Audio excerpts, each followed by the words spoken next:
ఏంట్రా ఖాళీగా ఉన్నావు? రేపు పిక్నిక్ వెళ్తానన్నా బట్టలు సర్దుకోలేదా? పిక్నిక్ గురించి అమ్మకి చెప్పాలంటే భయం వేస్తుంది. నువ్వంటే చాలా ప్రేమే బాబు, వెళ్ళి చెప్పు పర్లేదు. వద్దు, తిడుతుంది. ముందు చెప్పమన్నానా? అమ్మా ఏంటి చెప్పు.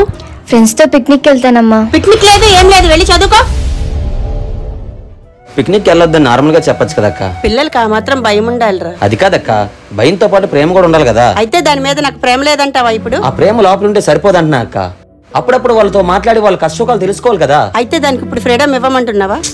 మీరు ఇలా కోపంగా ఉండి వాళ్ళ మీద ప్రేమ చూపించకపోవడం వల్లే బయటి మగాళ్ళు 3 రోజులు మురిపించే ప్రేమకు వాళ్ళు మురిసిపోతున్నారు.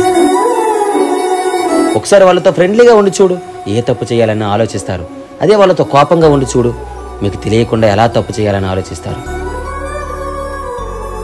తల్లి, ఈ రోజు నుంచి నువ్వు నాకు ఏం చెప్పాలన్నా అస్సలు భయపడకు. ఇదిగోరా, ఈ డబ్బులు తీసుకొని పిక్నిక్ వెళ్ళి జాగ్రత్తగా రా. థ్యాంక్స్ అమ్మా.